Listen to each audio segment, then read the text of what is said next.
The girl ran away from the orphanage to sing in a restaurant to raise money for her grandmother's surgery. As soon as she took the microphone in her hands, Andrew Rogers shouted, "Who is she?" as soon as Lucy approached the microphone stand. But nobody heard him. The introductory chords of a famous song started playing, drowning out his shout. "Stop! Everyone stop! Hold the music!" He jumped up, pushing the chair aside. Behind him, there was the sound of clattering dishes and someone's frightened voice, but he didn't hear any of it. The man rushed towards the stage. "Andrew, you can't do this," the manager hurried towards him. "You'll scare the girl." Lucy indeed stepped back a couple of steps. Who knows what might come to the mind of this drunken guy? Andrew grabbed the hem of her concert dress. "Jane," he whispered. "But this can't be. Am I going crazy?" "Let me go," she pleaded, but the guest seemed not to hear her. He clenched the edge of her dress in his fist and tried to touch her fingers with his free hand. "Let go."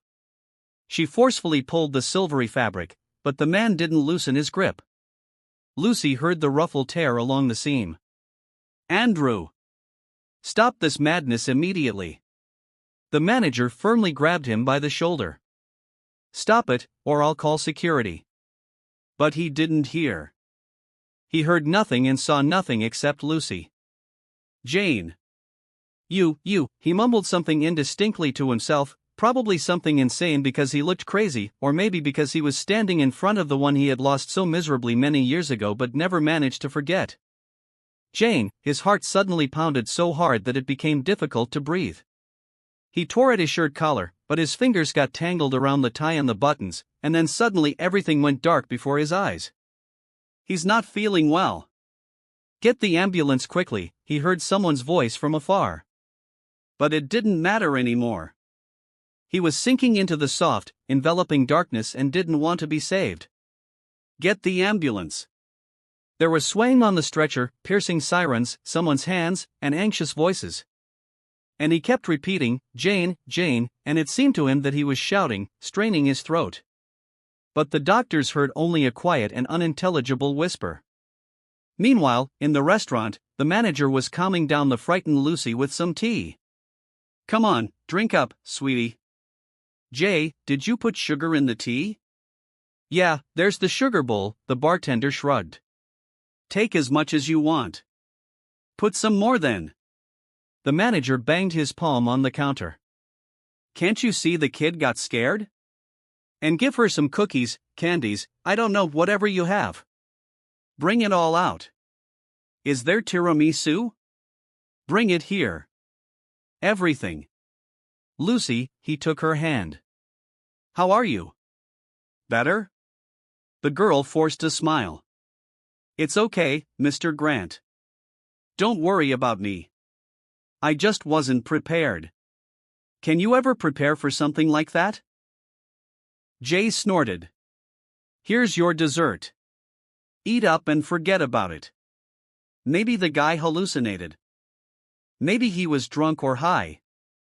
"Jay, disappear from here. Make a magic trick," the owner whispered. "Nothing to discuss with the kid." He rubbed his forehead in frustration. How many times had he cursed himself for hiring a teenager? Well, not officially, of course. He wasn't that stupid. But still, 13-year-old girls have no place in a tavern. There are drunk men here, and women can be just as bad sometimes, if not worse. And the atmosphere isn't exactly child-friendly. Lucy performs from 9 o'clock in the evening until midnight, which is hardly suitable. All children should be reading bedtime stories at that time, not singing songs in front of a respectable audience. But Arthur couldn't bring himself to gather the courage to point the girl to the door. Every time she took the microphone and started to sing, the whole room fell silent. Jokes ceased, loud voices quieted. It seemed they even forgot to drink. Lucy had a gift, such a pure voice and such depth. He himself would drop everything just to quietly listen to one of her songs. And how could he tell such a talent, "Sorry, dear, but you're still too young"? People came here specifically to hear this little one sing. But there was another reason, the main reason, which Arthur Grant preferred not to mention out loud. Because it wasn't about the attendance of their establishment or the restaurant business at all. The girl desperately needed money. He remembered how the art director rushed to him with wide eyes. "Mr. Grant, are you free?" "Never mind.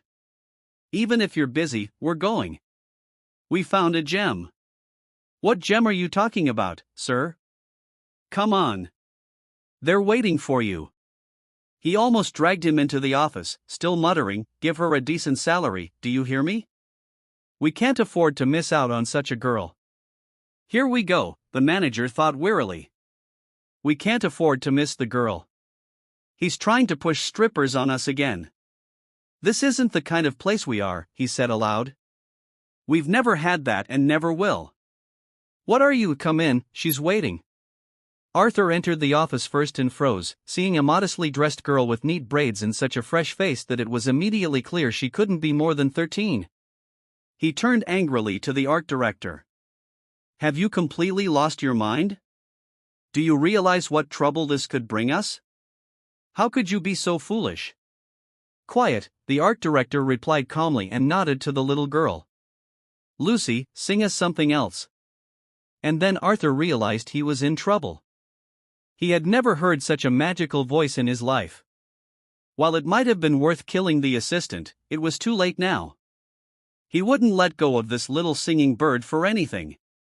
"Well," he coughed when the girl finished her song, "how old are you, child? And what's your name?" 13, she replied, "and they call me Lucy." 13, that's A. "And when I perform," she said, "I can put on more makeup. Please, I really need the money." "Money?" he smirked. "And what do you need it for?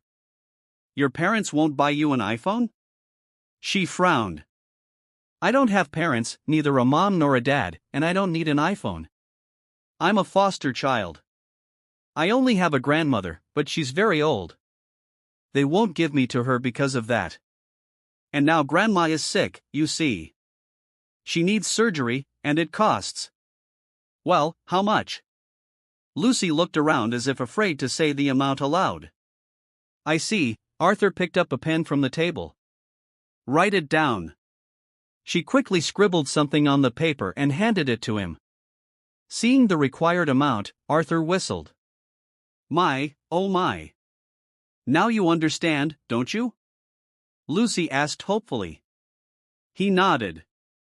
A fleeting thought crossed his mind. Shouldn't I give some money to the girl? For him, it was just 2 months' worth of salary, but she really needed it. But does she really need it? Or maybe she's lying?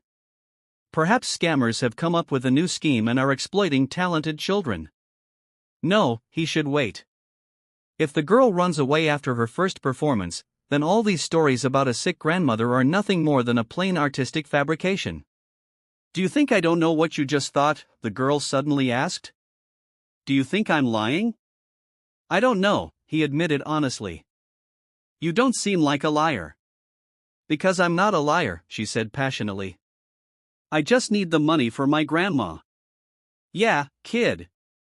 Tell me, do you understand what a restaurant late at night means? People here are different, and they're not drinking tea." Lucy looked at him imploringly. It was impossible to resist that look. What is all this for? The girl, she's still a child. And whose fault is it if he refuses her? What will she do? Try to get money some other way? But how? There are plenty of temptations for easy money, and there are 3 times as many scoundrels who couldn't care less about anyone but themselves. And there will be those villains who will try to persuade her into something unsavory. And when she comes to her senses, it might be too late, and she'll be in trouble. Will this talented little girl ruin herself? No. No.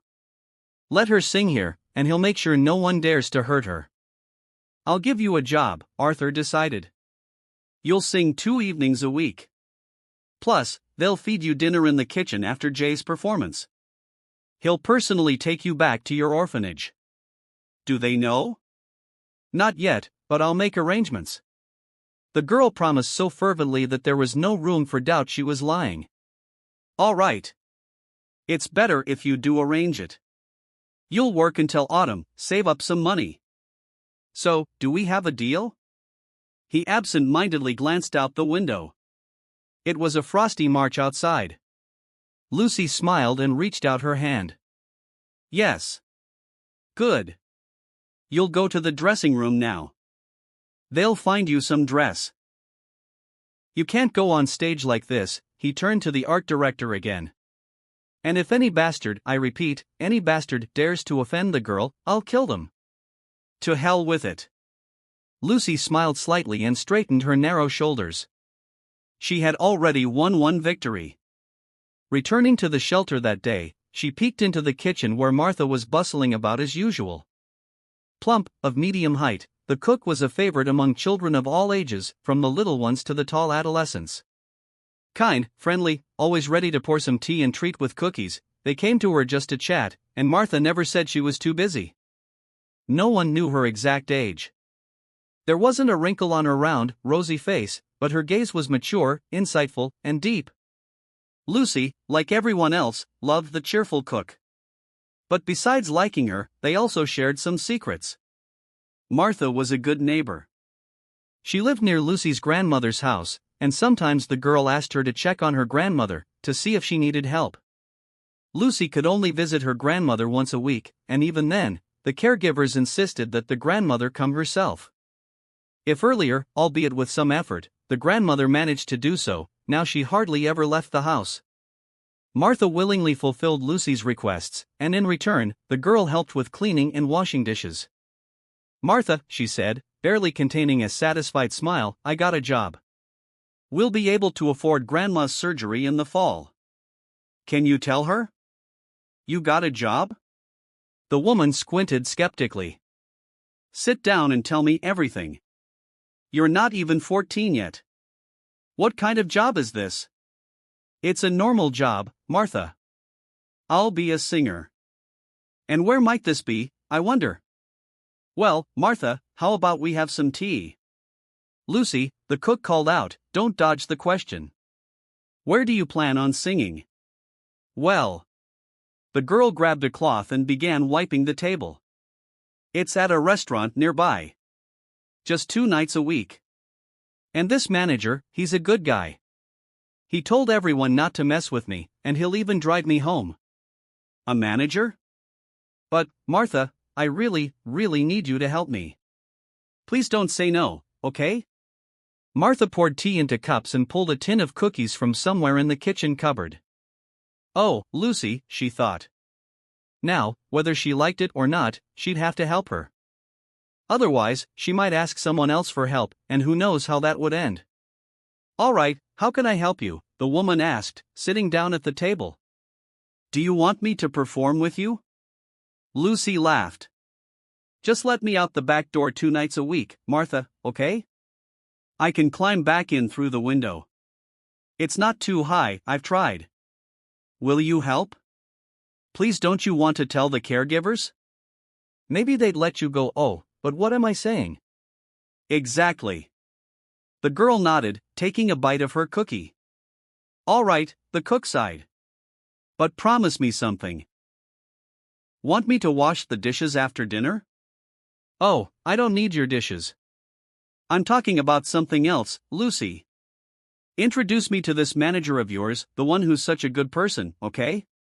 I want to have a word with him. Okay, I'll talk to him.